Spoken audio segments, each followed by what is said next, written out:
भाइयों बहनों नमस्कार। All India anganwadi news channel में आपका स्वागत है। चैनल से जुड़ने के लिए नीचे दिख रहे रेड कलर के सब्सक्राइब बटन पर आपको सबसे पहले क्लिक करना है। फिर साइड में एक नोटिफिकेशन बेल यानी घंटी बन के आएगी, उस पर जब आप दबाएंगे तो 3 घंटी आपको दिखेंगी, जिनमें सबसे ऊपर आल वाली घंटी आप लोगों को दबा लेनी है। आंगनबाड़ी सेविका सहायिका मिनी बहनों, आज सुबह की सच्ची खबरों में आप सबका स्वागत है। आपको बता दें कि आपके मन में एक छोटा सा सवाल जरूर उठ रहा होगा, क्योंकि विभाग कई जिलों में एक मैसेज भेज रहा है। लिखा है स्वस्थ बालक बालिका स्पर्धा कार्यक्रम का आयोजन स्थगित कर दिया गया है, क्योंकि पोषण पखवाड़े का आयोजन 21 से 4 अप्रैल तक होगा।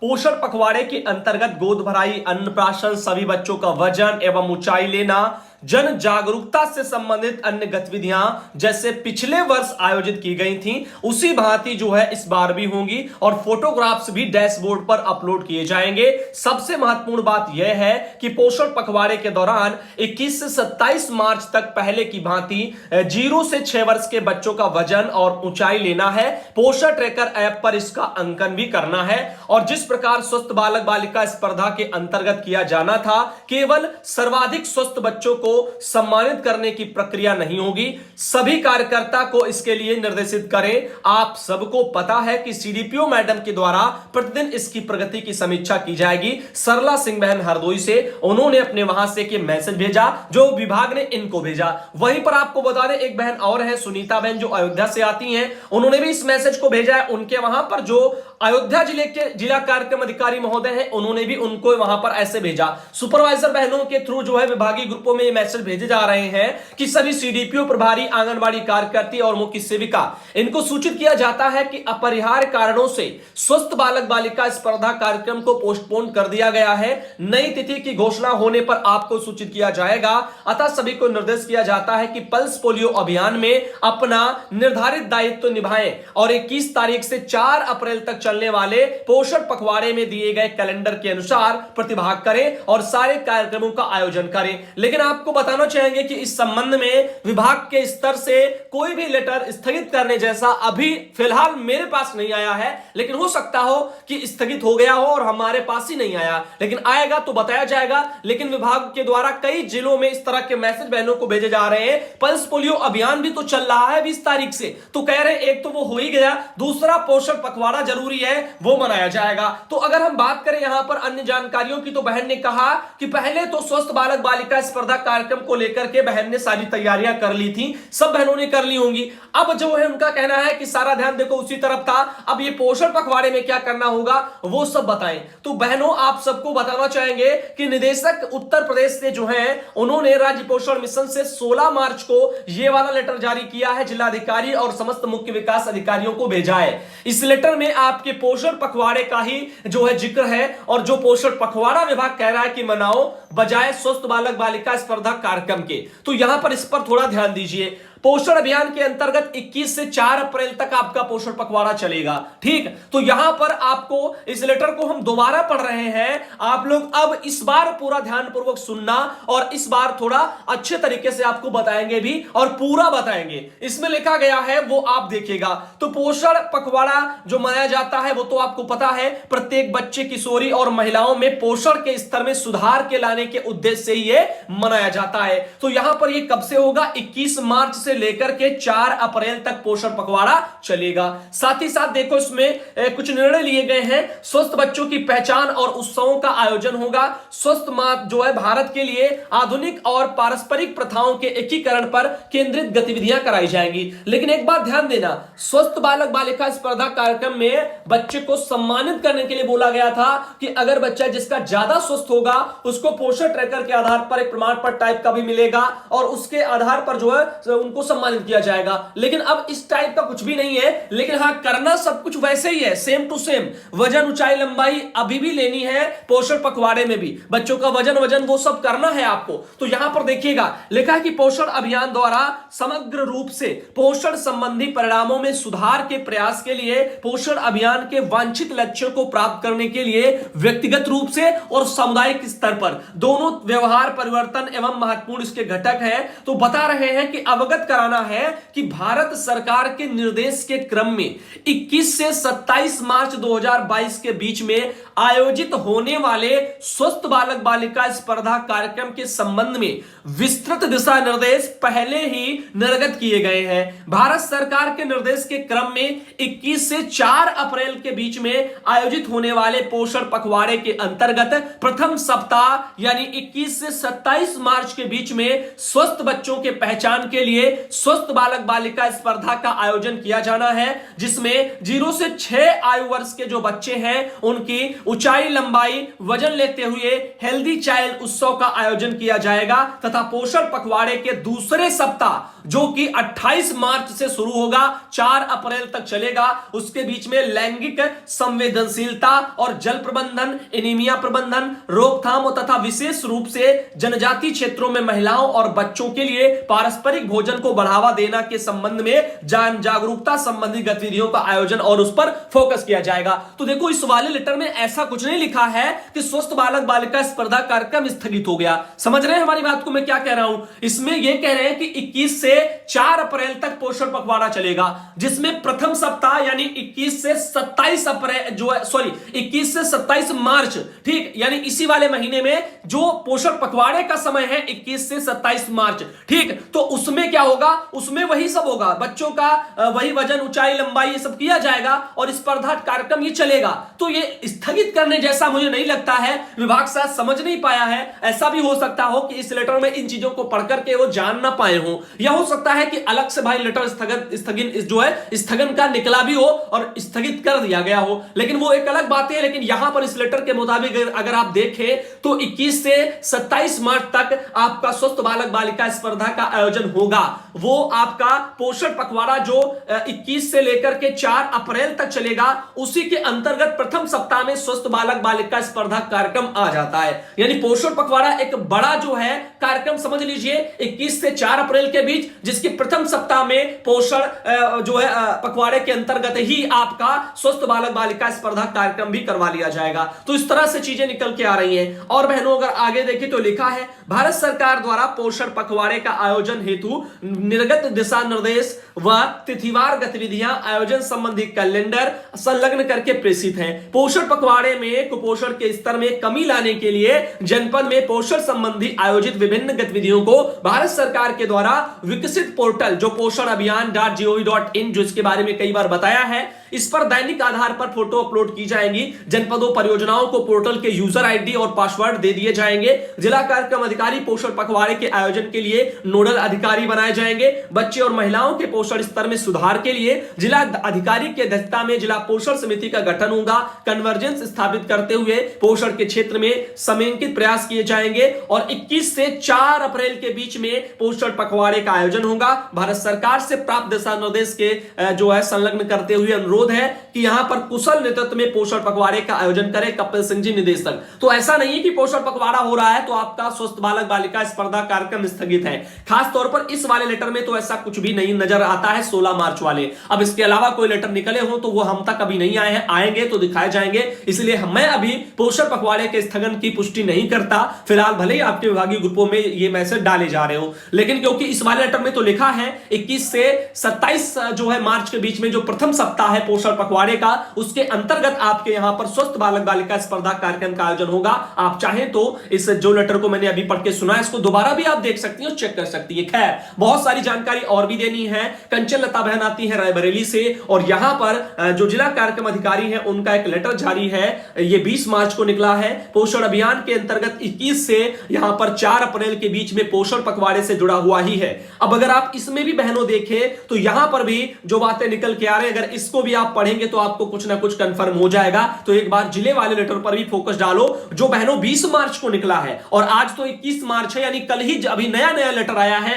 तो अगर ऐसा होगा तो यहां जो आपके जिला कार्यक्रम अधिकारी रायबरेली के हैं इन्होंने भी तो जिक्र किया होगा। अब देखते हैं इनका क्या कहना है। इन्होंने इस लेटर में देखो ऊपर का सब सेम टू सेम भारत सरकार के लेटर से मिलता जुलता है। यहां से लिखा पोषण अभियान द्वारा समग्र रूप से पोषण संबंधी परिणामों में में सुधार के लिए प्रयास किया जा रहा है। पोषण अभियान के वांछित लक्ष्यों को प्राप्त करने के लिए व्यक्तिगत और सामुदायिक जो है स्तर पर व्यवहार परिवर्तन एक महत्वपूर्ण घटक है। भारत सरकार के क्रम में प्रथम सप्ताह दिनांक 21 से 27 मार्च 2022 के बीच में स्वस्थ बच्चों के पहचान के लिए 0 से 6 वर्ष के बच्चों की लंबाई, ऊंचाई, उनका वजन लिया जाएगा तथा पोषण पखवाड़े के दूसरे सप्ताह दिनांक 28 से 4 अप्रैल के बीच में लैंगिक संवेदनशीलता और जल प्रबंधन, एनीमिया प्रबंधन और रोकथाम से जुड़ा हुआ विशेष रूप से जनजातीय क्षेत्रों में महिलाओं और बच्चों के लिए पारंपरिक भोजन को बढ़ावा देने के संबंध में जन जागरूकता संबंधी गतिविधियों का आयोजन कराया जाएगा। और साथ ही पोषण पखवाड़े में कुपोषण के स्तर में कमी लाने के लिए जनपद में पोषण संबंधी आयोजन, विभिन्न गतिविधियों को भारत सरकार के विकसित पोर्टल पर जो है दैनिक रूप से अपलोड भी किया जाएगा। तो बहनों देखो यहां पर भी वही है कि 21 जो है मार्च से 4 अप्रैल के बीच का जो समय है उसके प्रथम सप्ताह को यानी 21 से 27 अप्रैल को यहां पर अपना वही चलेगा स्वस्थ बालक बालिका स्पर्धा कार्यक्रम ही, लेकिन वो पोषण पखवाड़े के अंतर्गत होगा। यहां पर ये आप समझ लेना। और वजन, ऊंचाई, लंबाई तो उसमें भी लेना था, पोषण ट्रैकर पर फीडिंग करनी थी, करना तो कह रहे हैं सेम टू सेम ही है, वही सब चीजें। तो फिर वो मान लीजिए है वही और नहीं भी है, जो भी आप समझो आप पर निर्भर करता है, लेकिन मनाना आपको है, वजन, ऊंचाई, लंबाई ये सब लेना है, इस पर भी आपको ध्यान देना है। सुपरवाइजर पद पर पदोन्नति के लिए 1200 आंगनबाड़ी वर्कर का डाटा मुख्यालय भेजा गया है। तो यहां पर आपको बता दें कि ये मैसेज आया है, इसमें लिखा है लखीमपुर खीरी से आंगनबाड़ी केंद्रों में कार्यरत आंगनबाड़ी वर्कर में से 1200 आंगनबाड़ी वर्कर का डाटा सुपरवाइजर पद पर पदोन्नति के लिए निदेशालय भेजा गया है। तो उत्तर प्रदेश के लखीमपुर खीरी में एक ये आर्टिकल जो है अखबार में जो छपा हुआ है, जिसमें लिखा गया है कि निदेशालय भेजा जा चुका है। 1 जुलाई 2017 से अधिकतम आयु 50 वर्ष पूर्ण कर चुकी, 10 वर्ष की सेवा पूर्ण कर चुकी आंगनबाड़ी वर्कर को प्रमोशन की लिस्ट में शामिल किया जा रहा है। जनपद में करीब 91 सुपरवाइजर के पद जो है रिक्त खाली पड़े यानी है। और आपका बाल विकास पुष्टार विभाग में जनपद में 3500 से अधिक आंगनबाड़ी केंद्र संचालित है। आंगनबाड़ी केंद्र पर आंगनबाड़ी वर्कर सहायिका कार्यरत है, जिनके कार्यों की निगरानी का जिम्मा सुपरवाइजर पर रहता है। जनपद में कुल 116 सुपरवाइजर के पद हैं, जिसके सापेक्ष वर्तमान में 25 सुपरवाइजर की जी जो है कार्यरत है। 91 पद रिक्त होने के कारण आंगनबाड़ी केंद्रों की निगरानी सही ढंग से नहीं हो पा रही है। आप इस बात से अंदाजा लगा सकते हो भाइयों बहनों कि कुल 116 सुपरवाइजर के पद हैं, जिनके सापेक्ष वर्तमान समय में केवल 25 सुपरवाइजर ही लखीमपुर खीरी में कार्यरत हैं, इस वाले आर्टिकल के मुताबिक। अब आप समझो 116 सुपरवाइजरें होनी चाहिए, लेकिन केवल 25 हैं जो नौकरी कर रही हैं। अब आप सोचो कैसा सिस्टम है हमारे यहां का, कैसे रोजगार मिल रहा है, कैसे भर्तियां निकलती है, कैसे ये प्रोसेस इतना लापरवाही भरा रहता है। क्योंकि आप खुद से अंदाजा लगाओ, 116 सुपरवाइजरें होनी चाहिए, जिसकी जगह पर मात्र 25 हैं। अब 91 खाली पद पड़े हैं। अब उनकी जगह पर अन्य सुपरवाइजरों पर जो है काम वहां का क्षेत्र का लिया जाता है। अब इससे आप अंदाजा लगा सकते हो कि रोजगार देने के मामले में सरकारें क्या करती हैं। खुद के इलेक्शन हो जो भी हो, उस पर तो तुरंत सब कुछ हो जाता है, निर्णय आ जाते हैं, लेकिन पदों को भरने में ऐसे लापरवाहियां होती हैं। तो आखिर विभाग क्यों पद नहीं भर रहा है, ये वो बताएं, इसका जवाब दें। ना ही प्रमोशन कर रहे हैं आंगनबाड़ी वर्कर बहनों का, वो भी लंबे समय से इंतजार कर रही हैं। 2011 से बहनें इंतजार कर रही हैं और अभी तक कुछ नहीं हो रहा है। 17 में प्रक्रिया आई थी और उसके बाद से अभी तक 5 साल गुजर गए और कुछ भी नहीं हुआ। तो आप सोचिए कि यहां पर 50% प्रमोशन से होने और 50% पर सीधी भर्तियां भी आनी है। सीधी भर्तियां भी नहीं निकली, प्रमोशन भी नहीं हुए। ये हमारे विभाग की एक बड़ी लापरवाही है जो आपकी स्क्रीन पर दिख रही है। ये तो केवल एक लखीमपुर खीरी जिले का आंकड़ा है, ऐसे तमाम जिले हैं, 75 जिले हैं, सब जगह आंगनबाड़ी सुपरवाइजरों की कमियां हैं, लेकिन फिर भी विभाग जो है भर नहीं रहा है। अब आप समझ सकते हो 116 में केवल 25 सुपरवाइजर कार्यरत है, 91 पद खाली पड़े हैं। अब अंदाजा लगाइए आप, रात्रि देवी बहन बलरामपुर से आती हैं और 7 मार्च को उनके वहां डीपीओ का एक लेटर जारी था। जनपद की सभी आंगनबाड़ी कार्यकर्तियों का गांव में ईसीसी चौपाल करवाया जाएगा। तो आपको बता दें कि वहां पर क्या चल रहा है। यूनिसेफ के सहयोग से विक्रमशिला एजुकेशन रिसोर्स सोसाइटी के द्वारा ईसीसी पर जनपद बलरामपुर में 2018 से कार्य किया जा रहा है, जिसके अंतर्गत जनपद की सभी आंगनबाड़ी कार्यकर्तियों के द्वारा यूनिसेफ के द्वारा ईसीसी चौपाल किट बैग वितरण किया गया है, जिस पर विक्रमशिला के द्वारा समस्त सीडीपीओ मुख्य सेविका आंगनबाड़ी कार्यकर्ती को प्रशिक्षित किया गया है। इसी क्रम में समस्त शिक्षित आंगनबाड़ी कार्यकर्ता को अपने परिक्षेत्र में गांव में हर महीने के पहला और तीसरा सोमवार को चौपाल बैठक करनी है। तो बहनों आप अपने क्षेत्र में गांव के गांव में अपने हर महीने जो है पहला और तीसरा जो सोमवार होगा महीने का, उसमें चौपाल बैठकें आपको करवानी है। ये एक 7 मार्च को ये बलरामपुर के डीपीओ के द्वारा लेटर जारी हुआ था, एक बहुत ही बढ़िया जानकारी है। अगर आप बात करें अन्य राज्यों की जानकारी पर, तो हरियाणा के जींद में आंगनबाड़ी वर्करों की कलायत में अब 26 को होगी महापंचायत। तो हरियाणा के जींद में जो आंगनबाड़ी बहनें हैं, धरना प्रदर्शन उनका चल रहा है। अब उनके वहां पर 26 मार्च को बताया जा रहा है कि बहनों का जो है महापंचायत किया जाएगा। रविवार को धरने की अध्यक्षता राजकुमारी व संचालन जो है सतवंती बहन ने किया है और सचिव सुमन बहन ने कहा कि सरकार की हठधर्मिता के कारण आंगनबाड़ी वर्कर हेल्पर धरने पर बैठी हैं और वो मजबूर भी हैं। और वहीं पर आपको बता दें कि हेल्पर की ताल कमेटी और संयुक्त किसान मोर्चा के नेताओं को 17 मार्च को चंडीगढ़ में बातचीत के लिए बुलाया गया है। अब वहां पर देखते हैं। और उसके अलावा देखो 26 मार्च को फिर से बैठक होगी, महापंचायत होगी। अब देखते हैं उसमें क्या होता है। इनका कहना है कि यहां पर रमेश देवी ने कहा कि 8 आंदोलन कर रहे हैं। यह आंदोलन प्रदेश की 52 जो है हजार आंगनबाड़ी वर्कर और हेल्पर के हकों को दिलाने के लिए लड़ा जा रहा है। अब देखते हैं कि वहां की सरकार कब तक बहनों की जो है समस्याओं पर चर्चा करती है। बिहार के पटना से खबर आ रही है कि पटना में आंगनबाड़ी सेविका की सौतेली मां ने ही पिस्टल से गोली मार दी थी सिर में। तो यहां पर एक ऐसा भी मैटर आया है। पटना के बख्तियारपुर में आंगनबाड़ी सेविका हत्याकांड में मृतक की बेटी ने अपनी सौतेली नानी समेत 3-4 अन्य को आरोपित किया है और पुलिस ने आरोपित महिला को गिरफ्तार कर लिया है। जमीन के विवाद में वारदात को अंजाम दिया गया था, एक ये जानकारी आई है। तो यहां पर आपको बताना चाहेंगे और चलते हैं आगे। और जैसा कि आपको बताना चाहेंगे कि पंजाब के मोंगा में एक खबर निकली है। आंगनबाड़ी वर्कर ने जिला प्रोग्राम अफसर को वहां पर एक मांग पत्र सौंपा है। ऑल इंडिया आंगनबाड़ी वर्कर और हेल्पर यूनियन पंजाब एटक की ओर से मांगों को लेकर के जिला प्रोग्राम अफसर को मांग पत्र सौंपते हुए एक तस्वीर आपकी स्क्रीन पर दिख रही है, आप यहां पे देख सकते हो। अगर आगे चले आपको बता दें कि यहां पर जिला प्रोग्राम अफसर को मांग पत्र सौंपा गया। इस दौरान पदाधिकारियों ने मांग पत्र में एसएनपी मीनू की समस्या, सीबीई के पैसे, बच्चों को सेंटर में लाने संबंधी वर्दी के पैसे आदि समस्याओं का निपटारा जल्द से जल्द कराने का आग्रह भी उनसे विभाग से किया गया है। खैर जो भी होगा देखा जाएगा। उन्होंने सरकार से मांग की है कि पल्स पोलियो में सेवाएं निभाने वाली वर्करों और हेल्परों द्वारा दी गई ड्यूटी के पैसे उनके खातों में जल्द डाले जाएं। बताओ, काम ले लेता है विभाग लेकिन बहनों को पैसे नहीं देता।